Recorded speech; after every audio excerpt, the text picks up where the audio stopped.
Sarah Mitchell adjusted her window seat and smiled at the flight attendant offering coffee.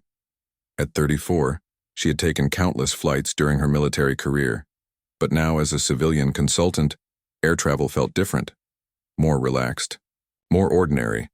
She pulled out her laptop, planning to review some technical reports during the 5-hour flight from Denver to Miami. The Boeing 737 was packed with vacation travelers and business passengers. Families chatted excitedly about their destinations while business people typed away on their devices. Sarah noticed the young mother across the aisle struggling with her crying baby and offered a warm smile. The woman looked exhausted, probably dreading the long flight ahead. Captain Johnson and First Officer Martinez completed their pre-flight checks in the cockpit. Both experienced pilots with thousands of flight hours between them. They expected a routine journey. The weather reports showed clear skies most of the way, with only minor turbulence possible over the Rocky Mountains. Johnson, 52, had been flying commercial aircraft for nearly 2 decades. Martinez, newer to the profession at 28, was eager and thorough in his procedures. Sarah closed her eyes as the plane taxied toward the runway. She had developed a habit of meditation before takeoff, a practice that helped her transition from her high-stress military background to civilian life. Her phone buzzed with a text from her sister wishing her safe travels. Sarah typed back quickly before switching to airplane mode. The engines roared to life as the aircraft accelerated down the runway. Sarah felt the familiar sensation of liftoff, watching Denver shrink below through her window. The city looked peaceful from this height, with its geometric patterns of streets and the majestic Rocky Mountains forming a dramatic backdrop. She had always loved this moment of departure, the brief pause between one life and another. As the plane climbed to cruising altitude, Sarah noticed the elderly gentleman next to her reading a war memoir. He introduced himself as Harold, a veteran from Korea. They began discussing military history, and Sarah found herself sharing some of her own experiences, though she kept the details vague. She had learned to be careful about revealing too much about her background in casual conversations. The flight attendants began their service, moving efficiently through the cabin with drinks and snacks. Sarah accepted a coffee and returned to her laptop, reviewing technical specifications for a new navigation system she was consulting on.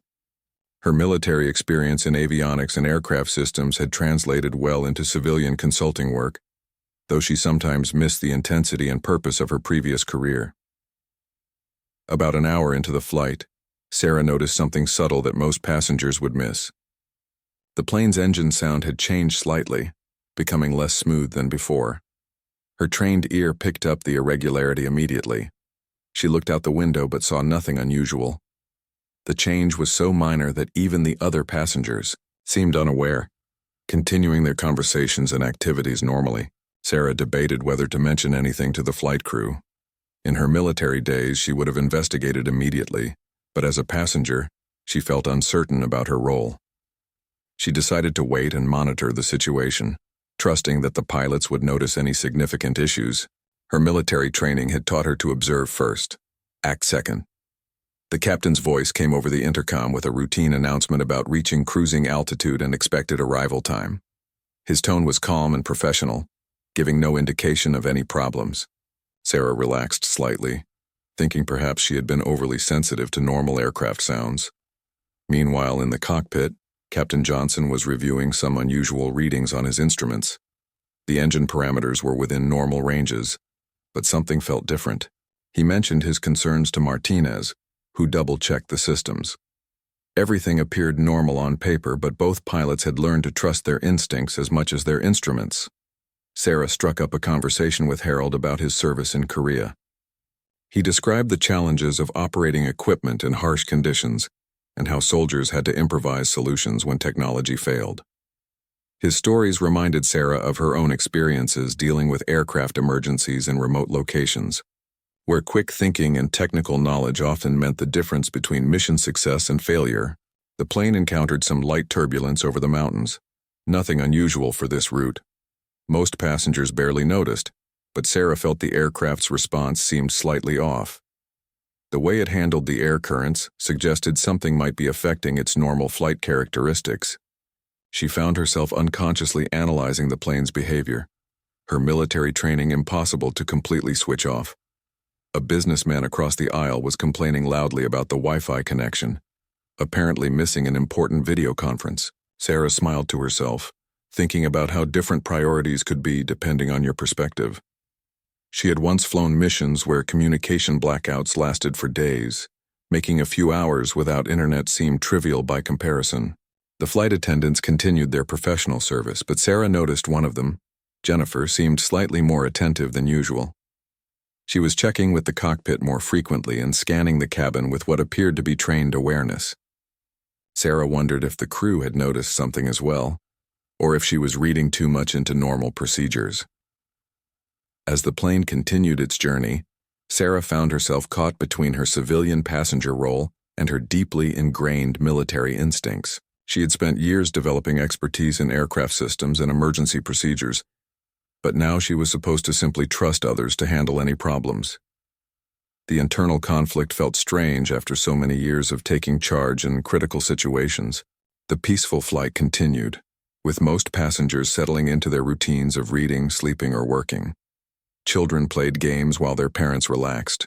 Business travelers typed on laptops, and elderly passengers dozed quietly.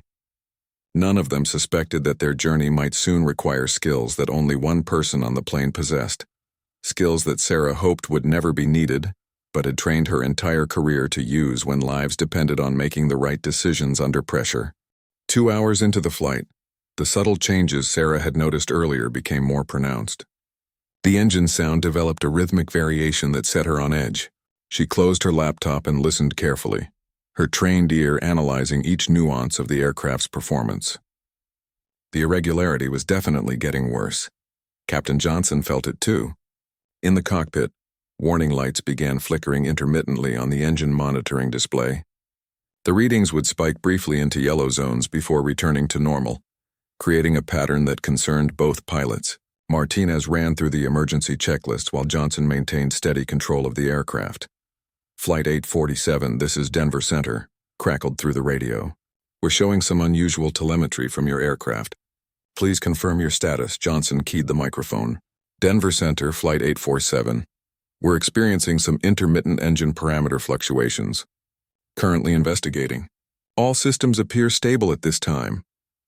Sarah heard the captain's announcement to passengers about minor technical adjustments, delivered in the calm, reassuring tone pilots use to avoid panic. But she recognized the careful word choices and knew something more serious was developing. Her military experience had taught her to read between the lines of official communications. The young mother across the aisle finally got her baby to sleep and looked relieved. Harold continued reading his war memoir, occasionally sharing interesting passages with Sarah. The businessman was still frustrated about his internet connection, completely unaware that connectivity problems might soon become the least of everyone's concerns. In the cockpit, the situation escalated. Engine number 2 suddenly showed a significant drop in oil pressure, followed by a temperature spike that triggered multiple warning alarms. Martinez quickly silenced the audio alerts while Johnson began the emergency procedure for engine shutdown. This was no longer a minor technical issue. We need to shut down engine 2, Johnson announced to Martinez. Begin the single-engine approach procedures. Sarah felt the change immediately. The aircraft's vibration pattern shifted, and the slight yaw to the right told her they had lost an engine. Her pulse quickened, but her training kicked in automatically. She began mentally reviewing single-engine emergency procedures, even though she was just a passenger. The flight attendants received word from the cockpit about the engine shutdown. Jennifer, the senior attendant, quickly briefed her crew on emergency preparations while maintaining a calm exterior for the passengers. They would need to prepare for a possible emergency landing, but first they had to get everyone ready without causing panic. Captain Johnson's voice came over the intercom again, this time with more gravity. Ladies and gentlemen, this is your captain. We've experienced a mechanical issue with one of our engines and have shut it down as a precautionary measure. The aircraft is designed to fly safely on one engine, and we're diverting to Kansas City for an early landing. Flight attendants, please prepare the cabin. The mood in the cabin shifted instantly. Conversation stopped and passengers looked around nervously. The businessman forgot about his internet problems. Harold closed his book and looked concerned. The young mother woke up, sensing the tension even before fully understanding what was happening. Sarah remained calm, her military training helping her process the situation objectively. Single-engine approaches were challenging but routine for experienced pilots. However, she noticed something in the captain's voice that suggested there might be more problems than he was sharing publicly. Flight attendants began their emergency preparations, demonstrating safety procedures and checking that all passengers were properly secured. Jennifer moved through the cabin with professional efficiency, but Sarah could see the concern in her eyes. The crew was preparing for something more serious than a routine precautionary landing. "Ma'am," Jennifer said, stopping at Sarah's row, "I need to ask all passengers to review the safety card and prepare for a possible emergency landing. Do you have any medical training or aviation experience?" Sarah hesitated for a moment, then decided honesty was important. "I have extensive aviation experience from my military service. I'm also trained in emergency medical procedures." Jennifer's eyes lit up with relief. "Could you please come with me? The captain might want to speak with you." As Sarah followed Jennifer toward the front of the plane, she noticed other passengers watching with growing anxiety. Harold gave her an encouraging nod, somehow sensing she might be able to help. The young mother clutched her baby more tightly, fear evident in her expression. In the cockpit, the situation had deteriorated further. The remaining engine was now showing irregular readings, and hydraulic system pressure was dropping. Captain Johnson was sweating despite the cool cabin temperature, and Martinez was rapidly running through emergency checklists, his earlier confidence replaced by intense concentration. "We've got multiple system failures," Johnson muttered to Martinez. "Engine 2 is completely dead. Engine 1 is running rough and we're losing hydraulic pressure. This is turning into a real emergency." Jennifer knocked on the cockpit door. "Captain, I have a passenger with military aviation experience. She might be able to assist?" Johnson looked back at Jennifer with surprise. In his 20 years of flying, he had never needed passenger assistance, but their situation was becoming desperate. "Send her in." Sarah entered the cramped cockpit and immediately assessed the instrument panel. Warning lights painted the dashboard in reds and yellows, and the engine readings confirmed her worst fears.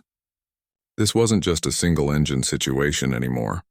They were dealing with cascading system failures that could quickly become catastrophic. "What's your background?" Johnson asked curtly, his hands busy with emergency procedures. "Sarah Mitchell, former Air Force, 10 years flying and maintaining military aircraft, including emergency situations in combat zones. I've handled multiple system failures before." Johnson and Martinez exchanged glances. Their training had prepared them for emergencies, but Sarah's experience in actual crisis situations might be exactly what they needed. The aircraft shuddered as the remaining engine coughed, sending new waves of concern through the cockpit. "The remaining engine is showing signs of failure," Martinez reported, his voice tight with stress. "If we lose it completely, we'll be dealing with a total engine-out emergency." Sarah studied the instruments carefully, her mind racing through possible solutions. She had faced similar situations in military aircraft, where system redundancy was often less reliable than civilian planes. Her experience might be the difference between a successful emergency landing and a disaster. The radio crackled with urgent communications from air traffic control, offering vectors to Kansas City and emergency services preparation. But Sarah could see from the engine readings that they might not have enough time to reach Kansas City safely. Critical decisions would need to be made soon, and the pilots were clearly struggling with the complexity of the multiple failures. The remaining engine suddenly lurched and lost significant power, sending vibrations throughout the aircraft. Captain Johnson gripped the controls tighter as the plane began losing altitude. Martinez frantically worked through emergency procedures, but the cascading failures were overwhelming their normal protocols. "Engine 1 is failing," Martinez announced, his voice strained. "Oil pressure dropping rapidly, temperature climbing beyond safe limits." Sarah stepped closer to the instrument panel, her military training automatically analyzing the situation. "Captain, with respect, you're going to lose that engine within minutes. We need to find the nearest airport immediately and begin total engine-out procedures." Johnson looked at her with a mixture of desperation and hope. His 20 years of commercial flying had never prepared him for a complete double-engine failure. "The nearest airport is still 40 minutes away. Can this aircraft glide that far?" Sarah quickly calculated in her head, considering the aircraft's weight, altitude, and glide ratio. "Not likely. We need options closer than Kansas City." What about smaller airports or emergency strips? Martinez was already scanning his navigation charts. There's a regional airport about 15 minutes ahead, but the runway might be too short for a Boeing 737. Better than trying to glide 40 minutes, Sarah replied firmly. What's the runway length? 5,000 feet, Martinez answered after checking his charts. Sarah nodded. Tight but possible with full emergency procedures. We'll need maximum braking and reverse thrust if we can get the engines restarted on touchdown. Captain Johnson felt overwhelmed by the rapidly deteriorating situation. His hands were shaking slightly and sweat dripped down his forehead. The responsibility for 147 passengers weighed heavily on his mind, and the multiple system failures were beyond anything in his experience. I've never attempted a dead-stick landing in a commercial aircraft, Johnson admitted quietly. This is outside my training. Sarah looked at both pilots with understanding. Captain, I've done emergency landings in military aircraft with similar weights and worse conditions. Would you like me to assist with the approach? The cockpit fell silent except for the groaning of the failing engine and the urgent beeping of warning systems. Johnson faced the most difficult decision of his career. Accepting help from a passenger violated every protocol he knew, but the alternative might be catastrophic. Meanwhile, in the cabin, passengers were becoming increasingly aware that something serious was wrong. The plane was losing altitude noticeably, and the engine noise had become irregular and frightening. Flight attendants moved through the cabin, preparing everyone for emergency landing procedures. Harold, the Korean War veteran, recognized the signs of crisis from his military experience. He began helping other passengers stay calm, sharing reassuring words while internally preparing for the worst. The young mother was crying silently, holding her baby close and whispering prayers. Jennifer announced over the cabin speakers, "Ladies and gentlemen, we are experiencing technical difficulties and will be making an emergency landing at a regional airport. Please follow all crew instructions carefully and remain calm." The businessman who had been complaining about internet connectivity was now pale with fear, finally understanding that his problems had suddenly become much more serious. Other passengers began making phone calls trying to reach loved ones before they lost signal or before something worse happened. Back in the cockpit, the second engine finally gave up completely. Warning alarms filled the air as both engines shut down, leaving the aircraft in an eerie quiet broken only by the sound of wind rushing past the windows. They were now flying a 737 as a glider, with limited time to reach safety. Total engine failure, Martinez announced unnecessarily, as all three could see the engine indicators showing zero power. Sarah immediately took charge of the situation. "Captain, may I suggest we work together on this approach? I'll call out procedures while you maintain control. Martinez, I need you to handle all emergency communications and prepare the cabin." Johnson nodded, recognizing that Sarah's confidence and experience might be their only hope. "What do you need from me?" "First, establish best glide speed. We need to maximize our range while maintaining control authority. Martinez, contact the regional airport and declare a full emergency. Tell them we need every emergency vehicle they have and foam on the runway if available." Sarah's calm demeanor and clear instructions had an immediate effect on both pilots. Johnson felt his panic subsiding as he focused on specific tasks. Martinez began coordinating with air traffic control and emergency services. "Regional airport, this is Flight 847, declaring emergency. We have total engine failure and are attempting dead-stick landing on your field. Request all emergency equipment and runway foam if available." The small regional airport, normally handling only light aircraft and cargo planes, suddenly faced the biggest emergency in its history. Air traffic controllers scrambled to clear all other aircraft and activate emergency protocols they had never used for such a large commercial plane. Sarah continued directing the approach. "We're at 12,000 feet with about 8 minutes of glide time. The airport is 7 miles ahead. We need to manage our energy perfectly. Too high and we overshoot, too low and we come up short." Johnson followed her guidance, adjusting the aircraft's pitch and speed according to her calculations. His years of experience kicked in as he focused on the mechanical aspects of flying, rather than the fear of the situation. The plane descended steadily toward the small regional airport, visible now in the distance. Emergency vehicles were racing toward the runway, and Sarah could see foam being deployed to reduce fire risk during landing. The runway looked impossibly short from their altitude, but it was their only chance. 10 minutes to touchdown, Sarah announced. "Captain, you're doing great. Martinez, make sure the cabin is secured for impact. We're going to make this work. For the first time since the crisis began, Johnson felt a glimmer of hope. Sarah's military experience and calm leadership were giving them a fighting chance. But the most challenging part was still ahead, as they approached the runway that would determine whether 147 people would survive this emergency. As the aircraft descended through 6,000 feet, Sarah noticed something that made her stomach drop. The approach angle was too steep. At their current rate of descent, they would either overshoot the short runway or come in too fast for a safe landing on the abbreviated strip. "Captain, we need to adjust our approach," Sarah said firmly. "We're coming in too steep and fast for that runway length." Johnson was struggling with the unfamiliar sensation of flying a commercial airliner without engine power. The flight controls felt different, heavier, and less responsive than he was accustomed to. His normal approach techniques weren't working in this powerless glide. "I'm having trouble controlling the descent rate," Johnson admitted, sweat beading on his forehead. "Without engine power, the aircraft doesn't respond the way I'm used to." Sarah studied the situation quickly. In her military experience, she had dealt with similar emergencies where pilots became overwhelmed by unfamiliar conditions. Sometimes the best solution was to have the most experienced person take direct control, regardless of normal protocols. "Captain, would you be willing to let me take the controls? I've done several dead-stick landings in similar conditions." The request hung in the air of the cockpit like an impossible proposition. In the history of commercial aviation, passengers simply didn't fly aircraft during emergencies. But Johnson could see they were running out of options, and his own skills weren't sufficient for their desperate situation. Martinez looked between Sarah and Johnson, understanding the gravity of the moment. "Captain, whatever we decide, we need to decide now.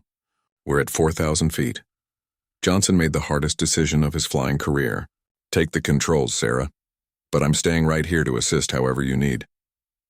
Sarah slid into the captain's seat and immediately felt the aircraft's behavior through the controls. The Boeing 737 was much heavier than the military aircraft she was used to, but the principles of emergency flying remained the same. She began adjusting their approach path, using techniques she had learned in combat situations. "Martinez, announce to the cabin that we're beginning our final approach. Tell everyone to assume crash positions and that we'll be on the ground in 3 minutes." In the passenger cabin, Jennifer and her crew were preparing everyone for the emergency landing. Passengers were coached on proper crash positions, seatbelts were checked and tightened, and emergency exits were identified for different sections of the plane. Harold, the Korean War veteran, helped calm the passengers around him. "I've been through worse situations than this," he told the frightened young mother. "That woman who went to the cockpit knows what she's doing. We're going to be fine."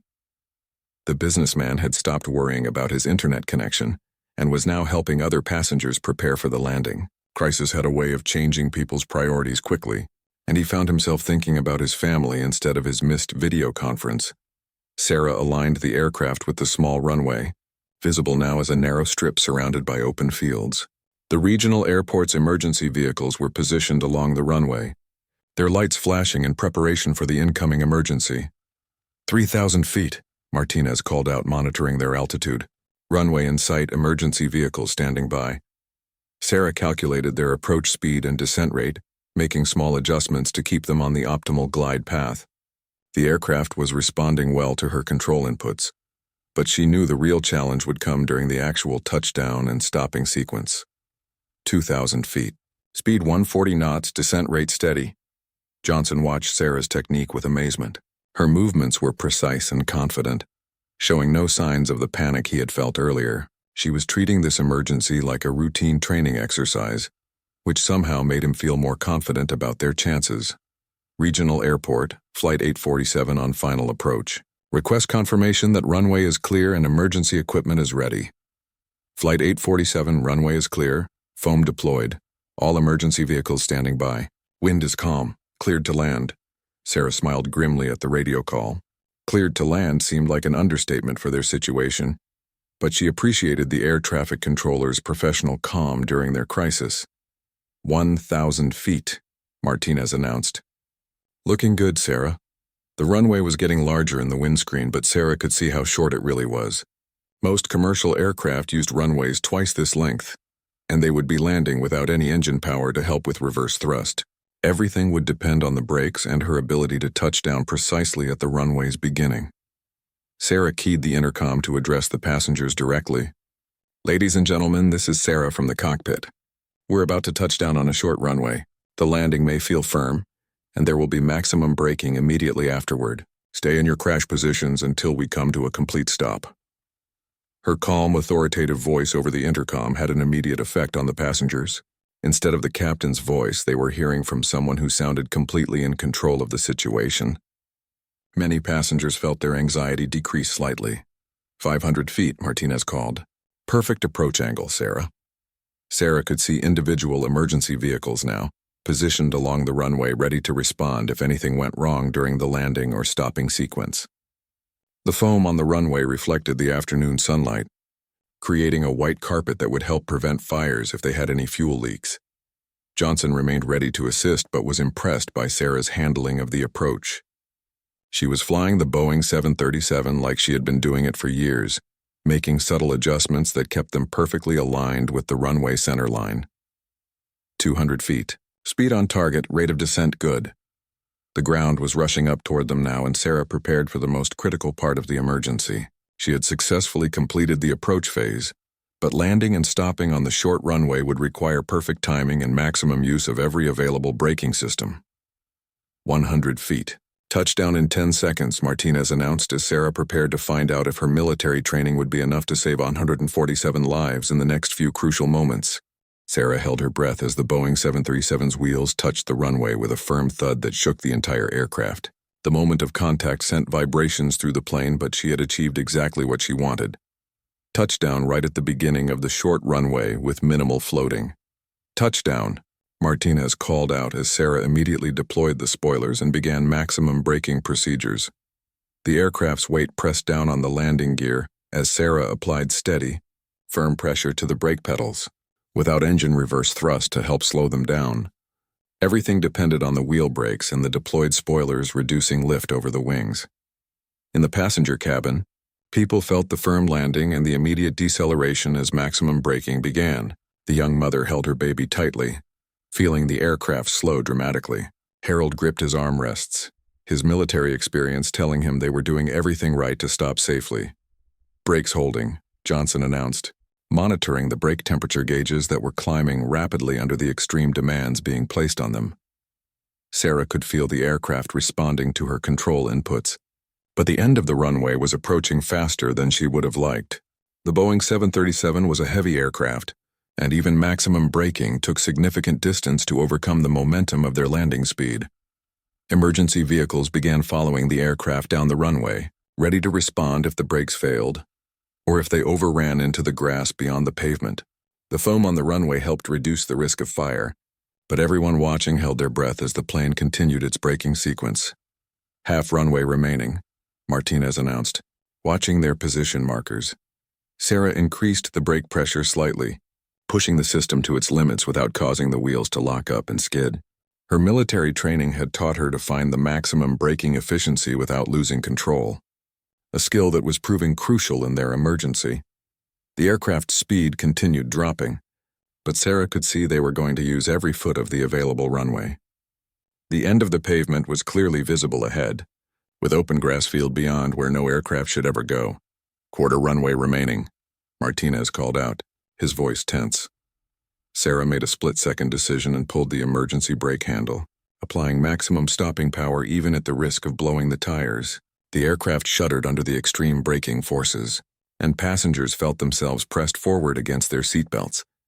Jennifer and the other flight attendants braced themselves as the aircraft continued its dramatic deceleration. They could feel they were slowing rapidly, but the sensation of extreme braking was intense enough to frighten passengers who weren't prepared for such forces. 50 feet from runway end, Martinez announced. The aircraft's brakes were performing perfectly under the extreme demands, and Sarah could feel they were going to stop in time. The end of the runway was approaching, but their speed had dropped low enough that they would stop with room to spare.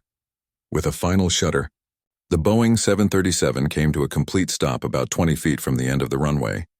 Emergency vehicles immediately surrounded the aircraft, their crews ready to handle any problems with fuel leaks, fires, or passenger injuries. The cockpit fell silent except for the cooling sounds of the aircraft and the distant noise of emergency vehicles. Sarah, Johnson, and Martinez sat quietly for a moment, processing what they had just accomplished together. "We did it," Johnson said quietly, amazement in his voice. "We actually did it." Sarah keyed the intercom to address the passengers. "Ladies and gentlemen, we are safely on the ground and stopped. Please remain seated until the flight crew gives you instructions to evacuate. Emergency crews are checking the aircraft now." The passenger cabin erupted in spontaneous applause and cheering. People were crying with relief, hugging strangers and thanking each other for helping during the crisis. The young mother was sobbing with joy while her baby, somehow, slept peacefully through the entire celebration. Harold looked around at the other passengers with satisfaction.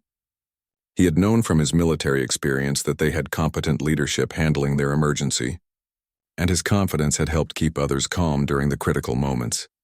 Emergency crews completed their inspection of the aircraft and found no fuel leaks, fires, or structural damage that would prevent a normal evacuation.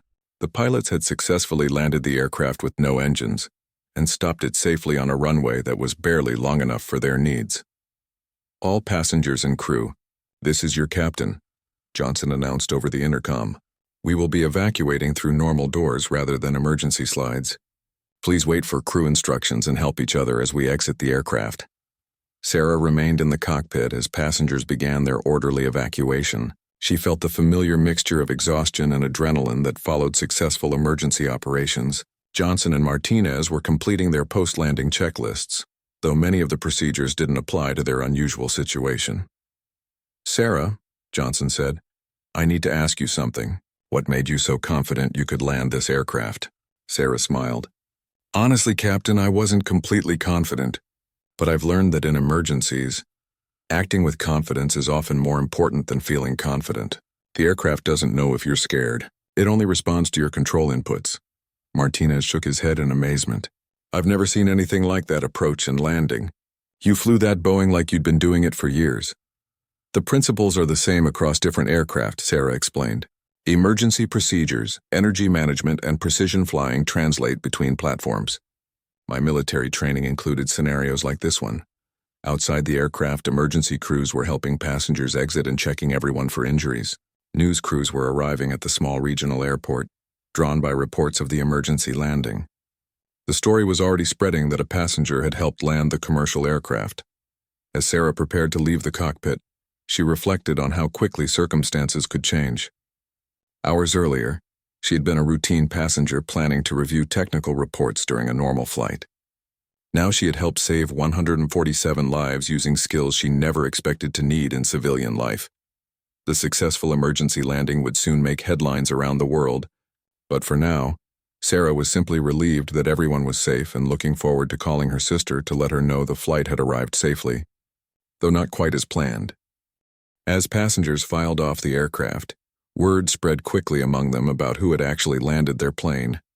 The young mother stopped to thank Sarah personally, tears streaming down her face as she held her baby. "I heard from the flight attendant that you saved us all," she said, her voice trembling with emotion. "I don't know how to thank you for bringing me home to see my husband again." Sarah felt overwhelmed by the gratitude but tried to remain modest. "The pilots did the real work.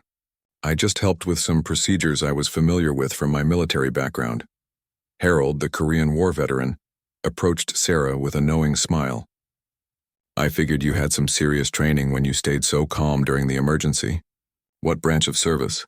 "Air Force," Sarah replied. 10 years working with aircraft systems and emergency procedures."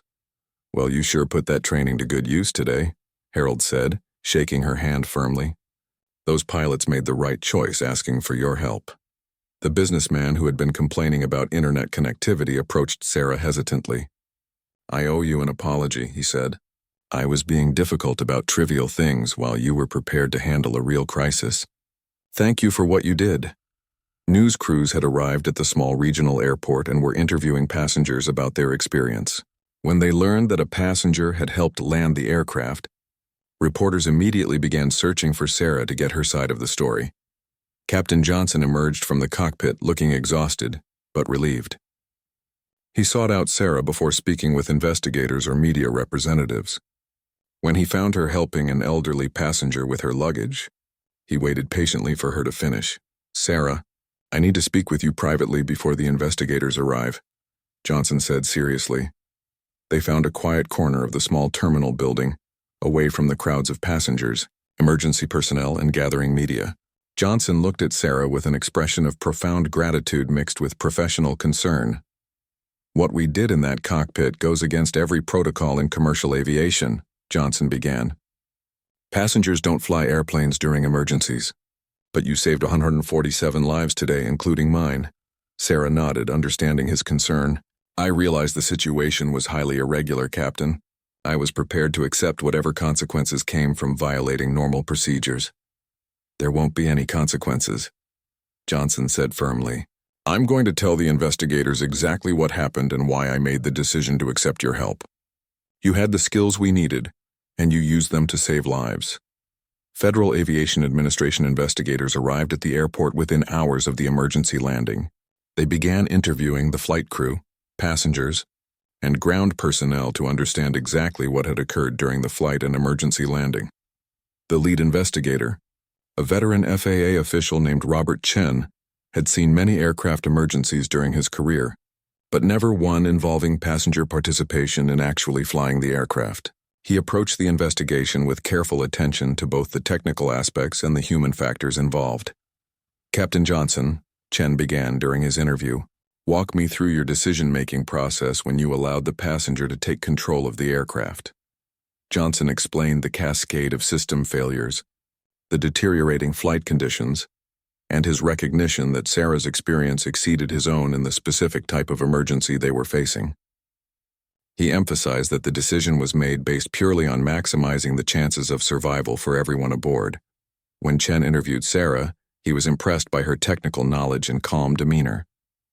Her description of the emergency procedures and landing technique demonstrated expertise that few people possessed outside of professional aviation. "Ms. Mitchell, in your opinion, what would have happened if you hadn't assisted with the landing?" Chen asked. Sarah considered the question carefully. "I believe Captain Johnson and First Officer Martinez would have continued doing their best with the situation. Whether that would have been sufficient for a successful outcome, I can't say, but I do know that our combined skills gave us the best possible chance." Martinez's interview corroborated the accounts given by both Johnson and Sarah. He described the progressive equipment failures and the desperate nature of their situation when Sarah offered to help. His technical logs and radio communications provided objective evidence of the timeline and severity of their emergency. Passengers were also interviewed about their experience, and many specifically mentioned Sarah's calm announcements and confident handling of the situation. Their accounts painted a picture of someone who had taken charge during a crisis and inspired confidence in others. The FAA investigation would take several weeks to complete, but preliminary findings indicated that all procedures had been followed correctly, given the extraordinary circumstances. The investigators noted that Sarah's intervention had likely prevented a catastrophic accident. Media attention intensified as news of the story spread. Major networks wanted to interview Sarah about her role in the emergency landing, and aviation experts began discussing the implications of civilian expertise being used during commercial flight emergencies. Sarah found herself uncomfortable with the attention but recognized the importance of sharing lessons from the experience. She agreed to limited interviews, focusing on the teamwork between herself and the professional flight crew, rather than her individual contributions. "The real heroes are Captain Johnson and First Officer Martinez," Sarah told one reporter. "They faced an impossible situation and made the difficult decision to accept help from someone with different but relevant experience. That takes courage and good judgment."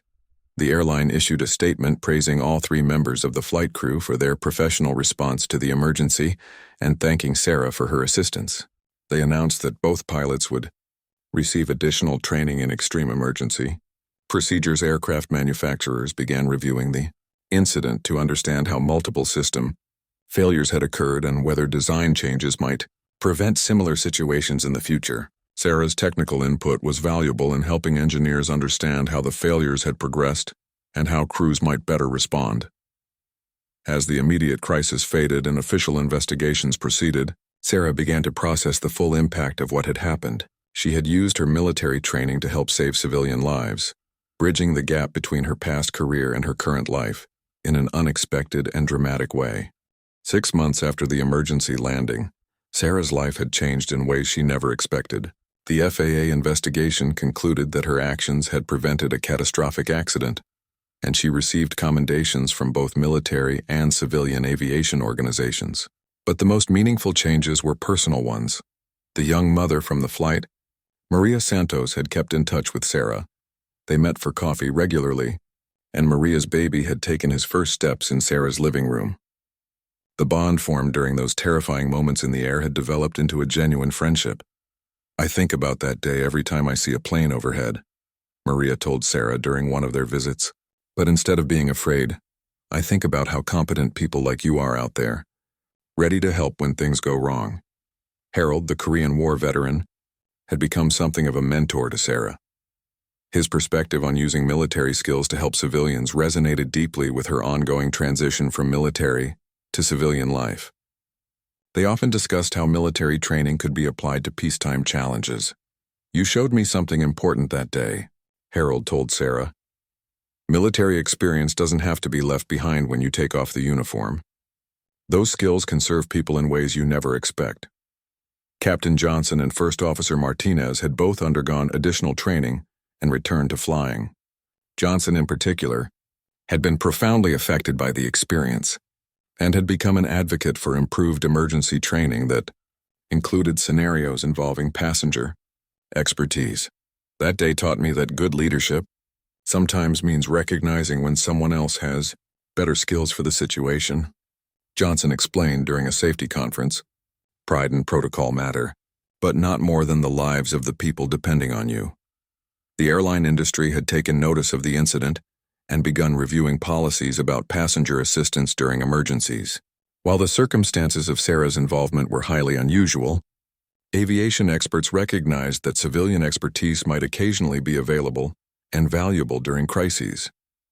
Sarah had been offered several positions with airlines and aircraft manufacturers, all eager to benefit from her unique experience. She chose to work as a safety consultant, helping develop training programs that better prepared crews for extreme emergencies like the one they had faced together. Her new role allowed her to travel to aviation training centers around the world, sharing the lessons learned from Flight 847's emergency landing. Pilots appreciated her practical approach to emergency procedures and her emphasis on teamwork during crisis situations. The businessman from the flight had also stayed in contact with Sarah. His experience during the emergency had prompted him to reevaluate his priorities, and he had begun volunteering with organizations that provided assistance to military veterans transitioning to civilian careers. "You reminded me that there are people dealing with real problems while I was worried about trivial things," he told Sarah. "I wanted to find a way to help others the way you helped all of us." Sarah's sister had been terrified when she learned about the emergency landing through news reports, but she was also proud of how Sarah had used her military training to help civilians. The incident had strengthened their relationship and helped Sarah's family understand the value of her military experience. The small regional airport where they had made their emergency landing had become a point of pride for the local community. They installed a small plaque commemorating the successful emergency landing and the cooperation between military and civilian aviation professionals. Aviation museums began requesting artifacts from Flight 847, and Sarah eventually donated her military flight logs and emergency procedure manuals to a museum dedicated to aviation safety. She hoped they might inspire other veterans to consider how their skills could serve civilian communities. Sarah often reflected on the random circumstances that had placed her on that particular flight at that particular time. If she had chosen a different seat, if the flight attendant hadn't asked about aviation experience, if Captain Johnson hadn't been willing to accept help, the outcome might have been very different. The experience had taught her that military skills and civilian needs could intersect in unexpected ways. Her years of training for combat situations had prepared her to help save civilian lives during a peacetime emergency, bridging two worlds she had thought were separate. Speaking at a veterans transition workshop, Sarah encouraged others to recognize the civilian applications of their military expertise. You never know when your training might be exactly what someone needs, she told the audience. Stay ready to help even when you're not in uniform anymore. The incident had also influenced her personal relationships. She had begun dating a fellow veteran who worked as an emergency medical technician, someone who understood both her military background and her commitment to helping others during crises. Sarah still flew regularly for her consulting work, but she always introduced herself to the flight crew and let them know about her aviation background. Several times, pilots had asked for her insights on weather conditions or aircraft performance, though none had faced emergencies requiring her direct assistance. The story of Flight 847 had become a case study in aviation schools and military training programs, illustrating the importance of teamwork, leadership under pressure, and making difficult decisions during emergencies. Sarah occasionally lectured at these institutions, emphasizing the human factors that had made their success possible. As she looked back on that day, Sarah realized it had marked a turning point in her transition from military to civilian life. Instead of leaving her military identity behind, she had found a way to integrate it into her new life, using her training to serve others in unexpected but meaningful ways. The passengers from Flight 847 had scattered across the country, returning to their normal lives, but they carried with them a shared experience of crisis and survival. For Sarah, they had become an extended family of sorts, connected by those crucial moments when ordinary people had worked together to overcome an extraordinary challenge. She kept in touch with many of them through social media and holiday cards, maintaining connections forged during their most vulnerable moments. Their ongoing friendships reminded her that military service's true value lay not just in combat effectiveness, but in the ability to help others when they needed it most.